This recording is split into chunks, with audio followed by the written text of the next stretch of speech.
But the Frankfurt School was important in Marxism because they no longer believed really in the future. They only believed in destroying capitalism and destroying bourgeois democracy is what we would have called it. And if you look at today's campuses, that kind of nihilism is really the dominant theme. That is, attack America.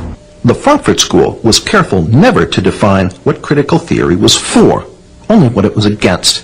Again, Martin Jay, the Frankfurt School's semi-official historian. Critical theory itself always felt reluctant about being put in the straitjacket of systemization and defied its reduction to a simple definition.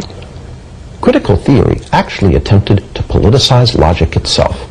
Horkheimer wrote, "Logic is not independent of content.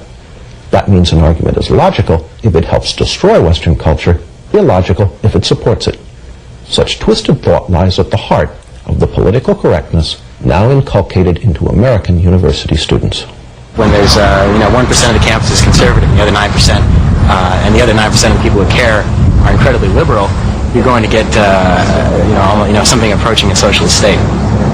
But how did the work of a small group of German Marxist intellectuals come to America? In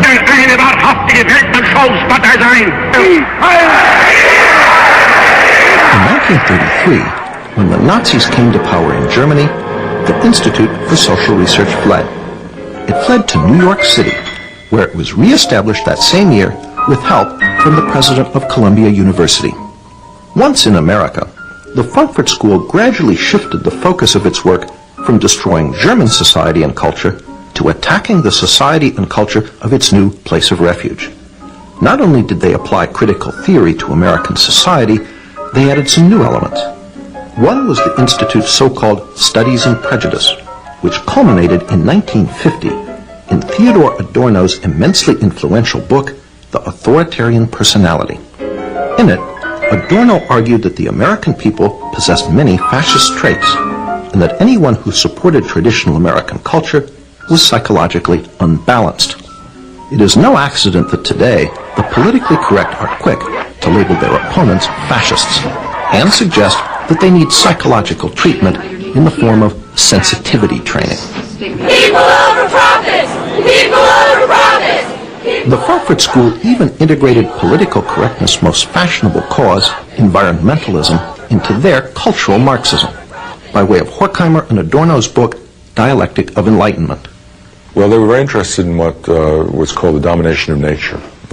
Dialectic of Enlightenment in particular moved the emphasis away from economic domination to the species domination of the natural world, including, we might say, internal nature through psychoanalytic understanding of repression. So they were very keen on recognizing that we needed to have a more nurturant and a more, let's say, balanced relation between humankind and the natural world. After World War II, Horkheimer and Adorno returned to Germany, where the Institute was re-established at Frankfurt University. But not all the old members of the Institute returned. Fatefully, Herbert Marcuse remained in America, eventually becoming a professor at Brandeis and University of California, San Diego. Marcuse labored to finish the intellectual work begun by Horkheimer, Adorno, and Fromm in the 1930s. Marcuse, on the other hand, remained in the United States, and during the 50s and 60s developed some of their earlier ideas, merging Freud and Marx, and interested in aesthetics, and interested in cultural, let's say, tendencies towards what he would call negation, which were usable in a campaign to call into question what Antonio Gramsci would have called hegemony of capitalist bourgeois culture. And Marcuse became, of course, the so-called guru of the New Left. It was Marcuse who finally answered the question posed by Horkheimer in the early 30s. Who could substitute for the working class as an agent of revolution? So you had to find some new constituency, whether it was students or blacks or women or gays or whatever it was. And Marcuse had a fluid Marxism that fit into this. Martin Jay confirms the role of the Frankfurt School in creating the victim groups that constitute the politically correct coalition. But the working class wouldn't play the hegemonic role that traditional Marxism had expected from it. And so students, blacks, other minority groups, women, and so forth were, they hoped at least, able to come together. Of critical importance for the injection of the Frankfurt School's work into the student rebellion of the 1960s was Marcuse's revival of Fromm's notion of sexual liberation. Marcuse, however, was the main conduit of ideas. But Marcuse had written one important work in the 1950s called Eros and Civilization, a work which attempted to rub Freud against the grain and come out with a radical, even utopian reading of psychoanalysis.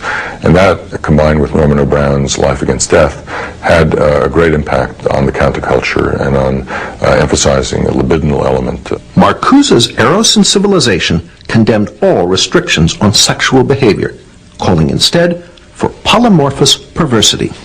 Instead, it argues that at certain early developmental levels of the human psyche, there was a potential for sexual expression, sexual pleasure, which had not yet been organized into the restricted notions of heterosexual sexuality, and that these had some sort of capacity to be reinvigorated.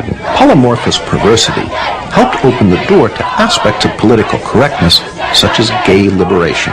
This is his idea of what human society, a good human society, should be based on, was a certain kind of polymorphous perversity and narcissism, which by liberating non-procreative eros, was his term, we would find great enlightenment and great happiness. This was supposed to be the key to utopia. David Horowitz ties Eros and Civilization directly into the 60s rebellion he was part of. Marxism is a bankrupt creed, and was bankrupt by the 50s or earlier. People understood it didn't work. There was no working class that was going to make a revolution. Capitalism, people were happy with capitalism, basically because it spread more money to more people than any other system in history. So they tried to find other sources of revolutionary energy, and one was the idea of sexual repression on the 60s. I mean, it was a way of, people always think up complicated theories to, do what they want to do. People wanted to do a lot in the 60s, so Herbert Marcuse, gave them the intellectual justification for having a lot of sex with a lot of people a lot of the time. That's what Eros and Civilization, that's the title of his famous book on it, is about. Marcuse is also the source of one of political correctness's most notable characteristics, its total intolerance for any viewpoint but its own. Marcuse argued that our free American society was actually a deception, that its true tolerance is somehow repressive, while he argued for something called liberating tolerance. And what he meant by that was liberating toleration, or liberating tolerance, meant intolerance from ideas and movements from the right, and tolerance for any ideas from the left. It's a recipe for repression. Even Martin Jay, a great admirer of the Frankfurt School, admits the totalitarian aspect of Marcuse. Perhaps his most significant essay in terms of impact, the one we haven't even mentioned, an essay on repressive tolerance, written in the late 60s, which argued that because the tolerance of different beliefs produced no action at all, because every belief seemed to be equal to all others, and racist and neo-fascist and militarist beliefs were given equal weight to those that were pacifist and emancipatory. This led ultimately to the problems of political correctness and incorrectness in the 1980s. That is, if you had a strong notion of who was politically correct, you could then be intolerant of those who weren't. And sometimes this can be used as a license by people on the left to deny free speech to people they disagreed with. Through these works, Marcuse became the main agent of transmission of the Frankfurt School's ideas. Marcuse was a tremendously important influence on the thinking of young people in those days. He was one of the spiritual fathers of the movement. And through Marcuse, the New Left found the rest of the Frankfurt School. And then in the 1960s, they were rediscovered by students who looked back at the work they'd done and rediscovered a source of a non-traditional, non-communist Marxism, which they found as an inspiration for the student movement in the 1960s. Jay pays Marcuse the ultimate compliment as a revolutionary. He became a kind of celebrity. I mean, in Paris, there were banners that said Marx, Mao, and Marcuse, so he was, luckily because of the alliteration up there with a couple of pretty heavy hitters. And the consequences of the Frankfurt School's work now defied its reduction to a simple definition. Critical theory actually attempted to politicize logic itself. Horkheimer wrote, "Logic is not independent of content." That means an argument is logical if it helps destroy Western culture, illogical if it supports it. Such twisted thought lies at the heart of the political correctness now inculcated into American university students. When there's 1% of the campus is conservative and the other 9%, and the other 9% of people who care are incredibly liberal, you're going to get something approaching a socialist state. But how did the work of a small group of German Marxist intellectuals come to America? In 1933, when the Nazis came to power in Germany, the Institute for Social Research fled. It fled to New York City, where it was reestablished that same year with help. But the Frankfurt School was important in Marxism because they no longer believed really in the future. They only believed in destroying capitalism and destroying, bourgeois democracy is what we would have called it. And if you look at today's campuses, that kind of nihilism is really the dominant theme. That is, attack America. The Frankfurt School was careful never to define what critical theory was for, only what it was against. Again, Martin Jay, the Frankfurt School's semi-official historian. Critical theory itself always felt reluctant about being put in the straitjacket of systematization.